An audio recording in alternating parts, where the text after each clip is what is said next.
The fact of the matter is, there are all kinds of examples in government and in business where people effectively serve two masters. I mean, based on the logic that Evelyn just gave us, we shouldn't have provinces. We should just have one nation. We shouldn't have any municipalities. There should just be one province.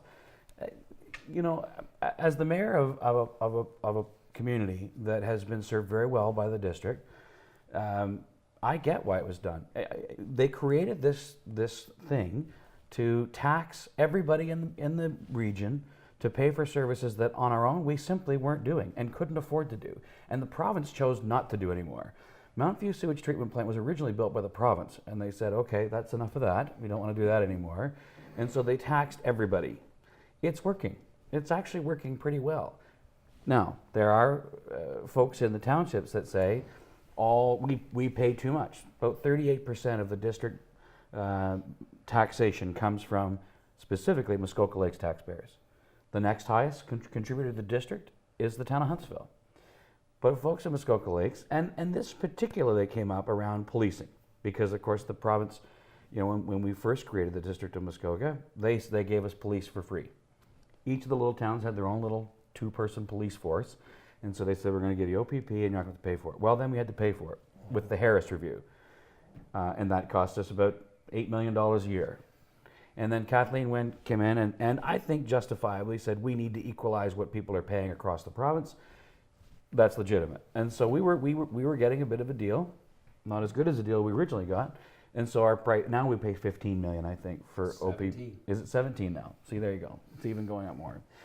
So there's a lot of folks in the townships that argue, well, most of the calls for service for police are in the town, so why are we paying for that?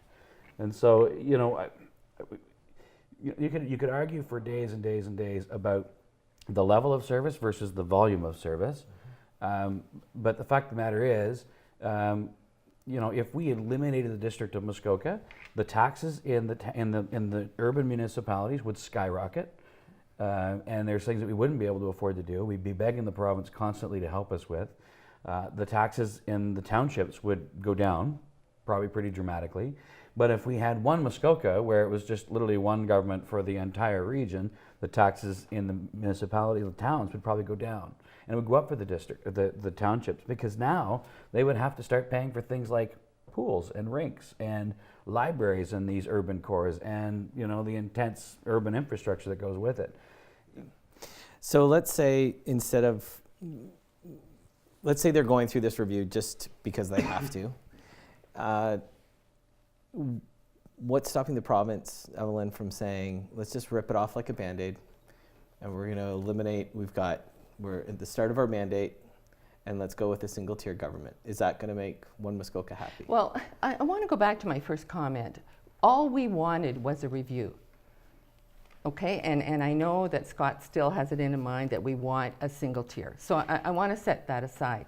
I think what is the nut of this is the overlap and duplication between and among the municipalities and the district. And I would hope that the review would put that forward. What I'm hearing tonight is somewhat disturbing in that these two gentlemen that are highly touted for doing the job are now meeting alone with our mayors to ask them what their opinion is about one level or two levels.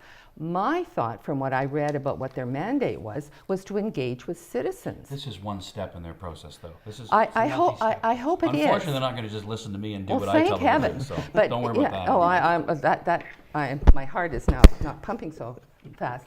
But I think when you asked Scott about what the mayors think, I don't know if you got your answer to that, but I think it should be made public, and I'm glad, John, I give you full credit for bringing this into the public domain, because it has been silent.